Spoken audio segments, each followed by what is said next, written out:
Inspire, bimbingan belajar matematika, inspirasi menuju prestasi. Pada kesempatan ini saya coba akan membahas satu teorema ya, bukan soal, belum soal ya. Karena teorema ini sering sekali digunakan untuk menyelesaikan suatu soal dan menjadi senjata yang cukup ampuh ya, ketika soalnya cocok tentunya. Apa yang akan kita bahas yaitu tentang teorema de Ceva ya. Oke. Teorema de Ceva itu hampir sama dengan teorema Menelaus, tetapi ada beberapa perbedaan yang muncul di sana ya. Nah, sebelum masuk ke teorema Menelaus, saya akan memperkenalkan beberapa hal, yaitu yang kita sebut sebagai transversal sudut ya. Jadi transversal sudut. Apa itu transversal sudut? Transversal sudut adalah suatu garis yang dibuat melalui titik-titik sudut dari suatu segitiga, karena kita pembicaraannya berkaitan dengan segitiga ya. Jadi contohnya begini, jika saya punya segitiga A, B, C ya, kemudian saya membuat satu garis-garis yang melalui titik sudut, misalkan titik sudut C, katakanlah begini ya, maka garis yang berwarna hijau itu kita sebut sebagai transversal sudut, lebih tepatnya adalah transversal sudut C. Nah, karena di sini ada 3 sudut, maka masing-masing kita juga bisa membuat transversal sudut dari sudut A. Misalkan begini, ya. Dan yang terakhir adalah kita bisa membuat transversal dari sudut B. Misalkan begini. Oke. Nah, andaikan ini saya buat titik potongnya, jadi transversal dari sudut C misalkan P, transversal dari sudut A misalkan titik potongnya adalah Q, dan transversal dari sudut B misalkan R yang berpotongan dengan AC. Jadi itulah yang kita sebut sebagai transversal sudut. Karena apa? Teorema de Ceva itu akan berlaku pada transversal sudut ya. Berbeda halnya ketika kita berbicara tentang teorema Menelaus, maka itu bekerja pada transversal garis. Nah, setelah kita mengenal apa itu transversal sudut, kita bersiap-siap untuk masuk ke teorema de Ceva-nya. Jadi teorema de Ceva-nya kita coba akan lukiskan dulu ya.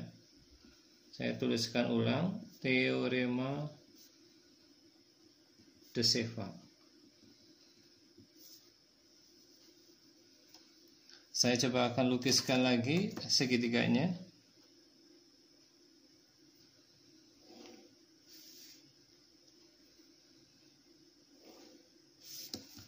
Oke, misalkan saya di sini memiliki segitiga A, B, C ya. Jika kita menggambarkan transversal sudut dari masing-masing sudut itu, katakanlah dari sudut C, kemudian dari sudut B, kemudian yang terakhir dari sudut A, sedemikian hingga transversal sudut itu melalui satu titik, katakanlah titik O, maka berlakulah yang kita sebut sebagai teorema de Ceva. Seperti apa? Ya, saya beri nama dulu. Titik-titik potong dari transversal sudut itu pada sisi-sisi AB, BC, dan AC. Katakanlah ini titik P, ini titik Q, ini titik R. Gitu ya. Nah, kita bisa melihat bahwa titik P membagi AB di dalam, titik Q membagi BC di dalam, titik R membagi AC juga di dalam. Maka di sini kita bisa menuliskan bahwa A, B, P dikali dengan B CQ dikali dengan CAR, ini dapat kita tuliskan dalam bentuk perbandingan seperti yang dulu kita lakukan di teorema Menelaus. Maka ini dapat saya tuliskan menjadi PA per PB dikalikan dengan QB per QC dikalikan dengan RC per RA, dia akan sama dengan negatif 1. Nah, inilah yang kita sebut teorema de Siva. Ya, ini yang kita sebut sebagai teorema de Siva. Nah, sekarang banyak yang bertanya-tanya, kenapa ini negatif 1? Ya, kita ingat lagi bahwa PA PB ya, arahnya berlawanan, maka nilai ini negatif ya. Kemudian QB QC ini juga berlawanan, maka perbandingan ini bernilai negatif. Yang terakhir RC RA ini juga berlawanan, maka ini bernilai negatif juga.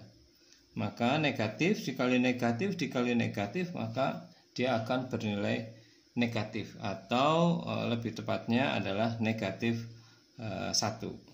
Oke.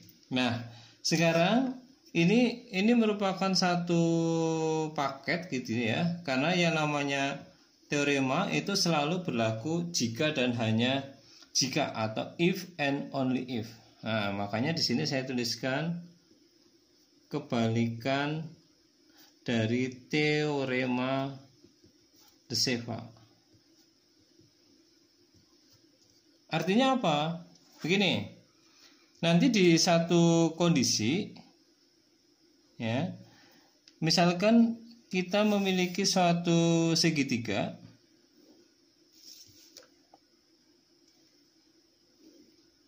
katakanlah segitiganya adalah A, B, C. Kemudian dikonstruksi suatu transversal, katakanlah begini. Oke, transversal yang melalui B saya buat begini ya. Ini titik-titiknya yang terjadi pada AB, BC dan AC, katakanlah P. Ini Q, ini R ya. Nah, yang namanya kebalikan adalah jika kondisi segitiganya begini dan berlaku, jika berlaku A, B, P dikali dengan B, C, Q dikali dengan CAR yang dapat disimbolkan dengan perbandingan PA berbanding PB dikali dengan QB berbanding QC dikali dengan RC berbanding RA itu sama dengan negatif 1, maka CP, AK, dan BR itu melalui sebuah titik atau yang kita kenal dengan nama konkuren. Oke, jadi bisa dirasakan perbedaannya. Ini adalah teorema de Siva. Kita punya gambarnya yang sudah jelas bahwa garis-garis transversal sudutnya melalui suatu titik, maka akan berlaku begini. Kalau teorema kebalikannya adalah jika berlaku begini, maka pastilah transversal sudutnya melalui sebuah titik. Bukan begini ya, artinya kita berarti bisa merevisi gambarnya, berarti benar terbukti jika kondisinya begini, transversalnya konkuren atau melalui sebuah titik. Oke, begitu penjelasan dari saya berkaitan dengan teorema de Siva. Sampai ketemu pada penjelasan-penjelasan atau soal-soal yang berikutnya dari Inspire.